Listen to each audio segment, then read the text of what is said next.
பேசும்போது, இல்லைன்னா நீங்கள் பலிபீடத்துக்கு நேராக பேசும்போது, நான் இதை என்ன பண்ணக்கூடாது அப்படின்னா உதாசீனப்படுத்தக்கூடாது. சில பிள்ளைங்க வந்து அம்மாவை அப்பாவை கிறுக்கி பைத்தியக்காரி, பைத்தியக்காரன், நீ என்ன, உனக்கு என்ன தெரியும், உனக்கு என்ன தெரியும், உனக்கு என்ன தெரியும், எப்படி கேட்பாங்க தெரியுமா, உனக்கு என்ன தெரியும், உனக்கு என்ன தெரியுமா, படிச்சிருக்கிறியா, உனக்கு ஃபோனை பற்றி என்ன தெரியும், உனக்கு ஃபேஸ்புக்கை பற்றி என்ன தெரியும், உனக்கு இன்ஸ்டாகிராமை பற்றி என்ன தெரியும், உனக்கு யூடியூப்பை பற்றி என்ன தெரியும், ஒன்றுமே தெரியாது. உனக்கு பெருசாக வந்துட்டா பேசுறதுக்கு, எனக்கு எல்லாம் தெரியும், எனக்கு எல்லாம் தெரியும்.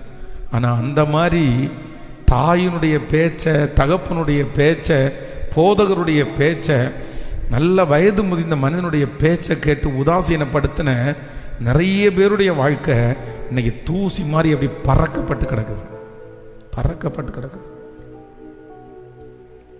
ஆமென். நமக்கு வந்து இந்த இந்த இந்த மாதிரி சில பிள்ளைகள்கிட்ட பேசிட்டு இருக்கும்போது பார்த்தீங்க அப்படியே திரும்பிட்டு போவாங்க. ஆனால் நான் பார்த்துட்டேன், நான் பார்த்தது தான் சொல்கிறேன். இந்த 20 வருஷம் ஊழியத்தில் எத்தனை பேரை நான் அப்படி சந்திச்சிருக்கேன் தெரியுமா?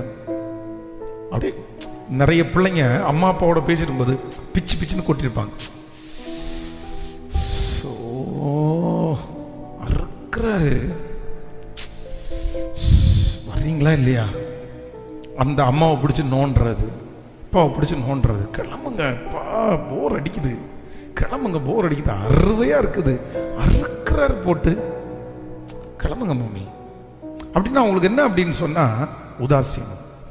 உதாசீனம், பெரியவங்களும் ஒரு உதாசீனம், எல்லாரையும் அப்படி ஒரு போங்க அமைதியாக இருங்க, இல்லை இல்லை ஐயோ ரொம்ப ஆபத்து.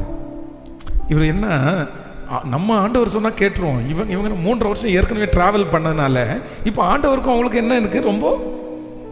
இது சில நேரத்தில் நம்ம பெரிய ஊழியக்காரரு, நம்ம பார்க்காத ஊழியக்காரருன்னா, ஐயா ஸ்தோத்திரம் ஐயா, ஆமாங்க ஐயா, சரிங்கய்யா, என்ன சொன்னாங்க, ரொம்ப தெரிஞ்சு பழக்கமான ஊழியக்காரராக இருந்தா, ஐயா உட்காருங்கய்யா, ஆமாங்கய்யா அப்படின்னா அந்த மாதிரி இவங்களுக்கும் அப்படி ஆயிடுச்சு, உதாசீனப்படுத்திட்டாங்க. ஆனால் அதுக்கு பின் விளைவு ரொம்ப மோசமாக இருந்துச்சு.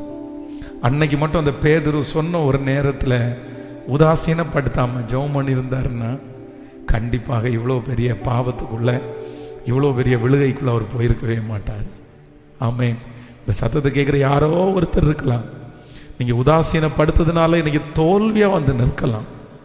ஆனால் கர்த்தருடைய வார்த்தையை உதாசீனப்படுத்தாதீங்க. இன்னைக்கு ஒரு தீர்மானம் எடுங்க, ஆண்டவரே நீர் ஒரு தரம் விளம்பினா 2 தரம் நான் கேட்பேன். ஹல்லேலூயா.